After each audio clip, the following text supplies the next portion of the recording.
Welcome back, everybody.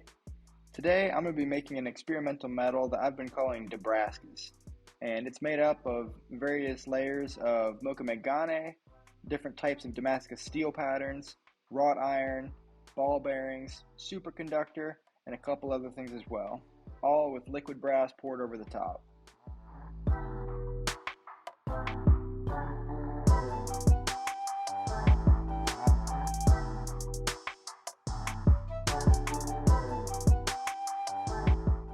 Alright, so time to light the forge. We're going to let that get hot. There's our canisters with our brass and our end cuts. And we're going to put the brass in first, and we're going to let that get really hot. We're going to let it melt, and we're going to let it pass the melting point a good bit, and we'll make sure that everything is very liquid. But before it melts, we're going to add a little bit of borax, which is a flux, and that'll absorb some impurities and help things melt more smoothly. Off camera, I put the end cuts into the forge as well, and they've been getting hot. And now that they're up to a nice dull red color, we're pouring the liquid brass over top of them.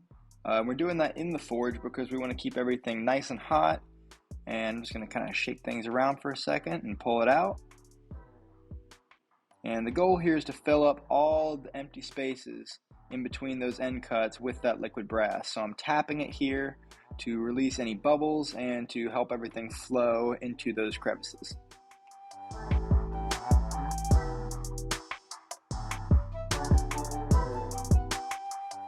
After letting the billet cool off for a long time, we're going to cut into it with the bandsaw, and I'm going to try to just knock the canister off. I don't want to have to cut it off entirely, so I'm going to make a couple small cuts on the end and use a hammer and a chisel and see if we can break it up.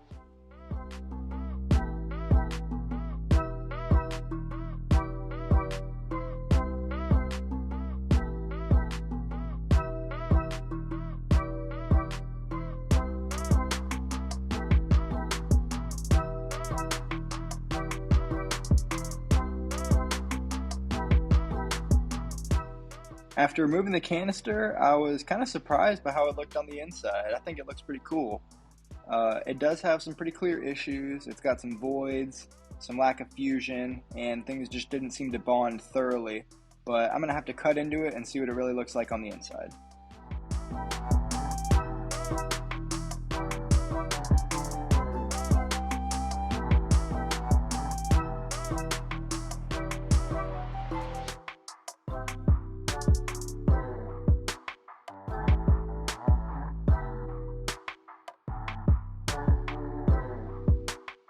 Well, after cutting it open, it's not actually as bad as I thought.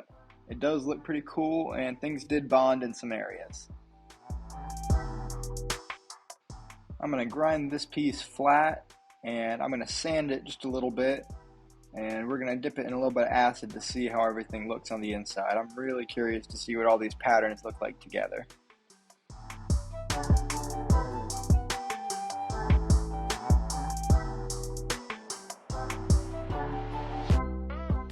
I'm using the sandblaster here as a final step just to give everything a nice matte finish before we go into the edge.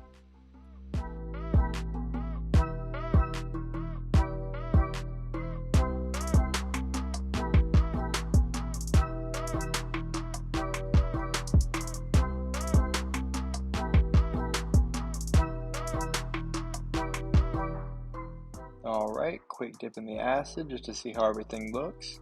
And I'll definitely be making another video in the future doing this process again and addressing some of the issues that we had with this batch.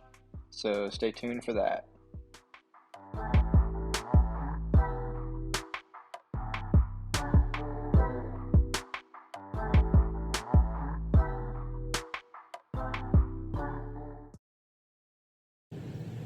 And I left it in the ferric chloride for about a month by accident. So this is what we're left with, and I kind of like it actually. I'm going to leave it on my desk, a little paperweight. But anyways, hope you guys enjoyed it.